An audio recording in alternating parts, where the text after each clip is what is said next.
Alright, so today we're going to be showcasing the SR Cammy. This is one for the boys right here. So I just recently maxed her out through the ability board, as you can see, complete. She's level 90. She has every skill max leveled. The only thing that I haven't maxed out is her advanced leveling. I'm not too sure if I should really invest into her because I don't have that many advanced leveling items at the moment. But this unit might be like a really good SR unit to bring in PvP. I'll explain why in a bit. It's one of her skills, actually, which is actually ridiculous because it's so easy to max out her skills and level her to level 90 that she becomes like a actual usable unit because her stats now are equal to maybe like a level 80 you are, level 85 you are. Anyway, for her plus ultra, this is her only damaging move, by the way, so keep that in mind. 500% damage to a single enemy, high chance of charming the opponent for 3 turns. So, charm means a medium chance of not using normal attacks, so they can use skills. Keep that in mind. So, just a little info there. It's not the greatest effect ever, but it can cancel out, like, double tappers. Like, there are, like, Togas in VE Tower that double tap, which can be very annoying. Also, decreases the opponent's skill impacts by 20%, which is very handy. For first action skills and AoE with a low chance of charming all opponents for 3 turns. Also increases plus ultra gauge of all allies by 20%. So she's a nice little battery and with a status effect. Cooldown of 5 turns. And then for a second action skill, decreases defense of the single opponent by 25% for 3 turns. Low chance of confusing the opponent for 2 turns if they are charmed. Medium chance of charming the opponent for 3 turns. So first action skill goes first and then second. Unfortunately, this is a 6-turn cooldown, but it's whatever. And then the most important auto skill that I've seen that is this crazy good, other than the new UI Todoroki, is decreased speed of all opponents by 20%, which is crazy good for 4 turns when battle starts. This auto skill by itself could change the tide of any PvP match, honestly. And then the second auto skill, once per battle, increases plus ultra gauge of all allies by 20% and regenerates their HP by 10% for 3 turns when character's own HP is below 50%. Alright, and then I gave her EX skills because you get that for free, because if you have extra shards of her, which you easily get in the event, you can, use those memories to farm and change her EX auto skills. Right now, I've got a speed increase because she really needs it. Skill impact is definitely not needed, and plus ultra gauge. I would honestly try and get like triple speed or like double speed and plus ultra gauge or something like that. And then for the defense one, increase max HP, and then reduce skill damage by 8% for 3 turns when wave starts. That, I think, is pretty solid enough for me. I would probably just try and get, like, double extra speed or something like that. Because speed is something that you want to take in consideration when it comes to Ultra Arena. It can help you do effects first, which then allows you to have the advantage, the skill chain advantage, and everything like that. So we're going to bring her into PvP, but I'm going to verse my own team. Alright, you can actually do a mock battle to your own team, which is nice. So this isn't really what I use right now, but the opponent team, my team, I'm using is 293 BP. Alright, this is a typical team you'd probably find in PvP. Maybe a Kirishima, Nejiri here and there, and then an Aizawa, because Aizawa is such a good unit, and a lot of people probably picked Awakening missions for him, so you probably see something like this. More likely, you also see like Todorokis and stuff like that, but Todoroki's not the fastest unit, and this Aizawa is really fast, and he's level 100, so I thought it would be like a nice, like, fair showcase. Like, I'm not like trying to like pick my slowest team of all time. Like, I'm picking a decent thing, but it doesn't really matter because I'm bringing my own Aizawa, so that counteracts. So really what we're versing is Kirishima and Nejiri. The Todoroki is level 90. He's pretty slow. And then Kirishima is like level 90, but he's like pretty much maxed out in the ability board, which makes him pretty fast. And then the Nejiri is just a typically fast unit anyway. Remember, we're using an SR, 295 BP. Holy crap. My BP's higher than the actual team that I'm trying to verse. Alright, here we go. So we have lowered the speed by 20%. And unfortunately, there was no effect of her entrance, which is unfortunate. Her skill animations are kind of nice, you could say. You definitely do the old skill first. And we probably try and target... We'll try it. We'll target Aizawa here. But we'll go for the Seal on Nejiri, maybe. Or not. We'll just go, yeah, Seal on the Nejiri. Why not? Yeah.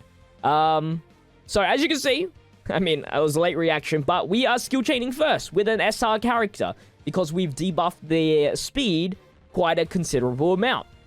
Now, this would obviously work better with the new UI Todoroki, but it just goes to show how crazy it is that you can, well, she even's got to speed up by 38% the enemy. So, like, it's not like I'm using, these memories that I'm using, it has speed increases, and because we're even reducing speed, like, speed plus 13%, we're still outspeed, which is actually insane. Anyway, let's do her skills. We missed all of them. That's probably the main issue. None of her skills do any damage. So... it's like, well... What do you do? It does no damage. Let's finish off Nejiri so she's not a threat anymore. This lowers the defense. So maybe... we'll lower the defense of Nejiri and probably AoE if that is the case. Actually, no, because this charms, I'll probably charm the Aizawa. Now, you don't... oh, yes, we got the charm. You don't really want Kirishima next to Nejiri because, you know, removing normal attacks means that you have no counter potential with Kirishima, so do keep that in mind. But now he is charmed, which is great. Medium chance of character becoming unable to use normal attacks, which is good. We even got the burn, which is kind of nice. Let's plus ultra. This is her only plus ultra move. But because I want to do it on type advantage, I really want to save her until the taunt has disappeared with the Kirishima. Oh, wow. My Shigaraki just absolutely destroyed my Todoroki. 18,000. So we removed all the debuffs, so we can now taunt freely. Unfortunately, single-handedly, because now the... is the speed debuffs ended? No, it hasn't. So it looks like my Kirishima is actually still faster than my... just solo. Remember, this is solo. Solo versus Kirishima. So it's because she lowers the defense of all of the units at the start of the turn is the reason why you get the advantage. If she lowered, like, a lot of units do lower speed. A lot of UI units, a lot of SI units lower speed. It usually tends to be either from an action skill, which might be a turn too late. You don't even get the advantage. Because it's an auto skill, it happens turn 1, instant, turn 0 technically. And then also it is collectively all 20%, which is a huge deal. I'm gonna do the taunt first so that... my boy Kirishima can tank this plus ultra.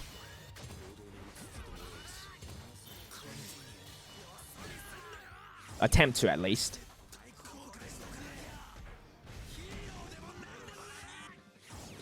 Alright, this is her plus ultra. It's not bad. 25,000 critical. I'll take it. I'll take it. Remember, she's level 90, so it's whatever. And I don't know how much the attack has scaled based on, like... we definitely need to seal. Based on the damage increase multiplier with the turn count in Ultra Arena. I'm pretty sure I pressed Kirishima's skill first, by the way. Who's he attacking? Please not. Miguel? Okay. Oh, yeah. We still got the taunt. Alright, now we've got that out of the way. Let's see if we can charm again. That'd be great. I love that skill. No charm. It is a low chance. Gee.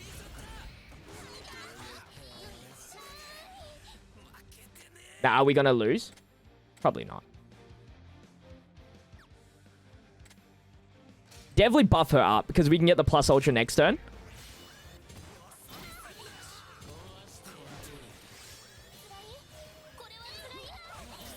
Oh yeah, grip, baby. Alright, let's just do the solo plus ultra here to end off this showcase. She's got a power increase. 14,000. Because it wasn't type advantage. What can you expect there? And she was, ironically, the last one to survive out of the initial group. We didn't get her, like, because we kept her alive for so long, she never activated her 20%, her 10% recovery on the HP. So yeah, this is actually not a bad strategy. I think I might give it more of a test in the future.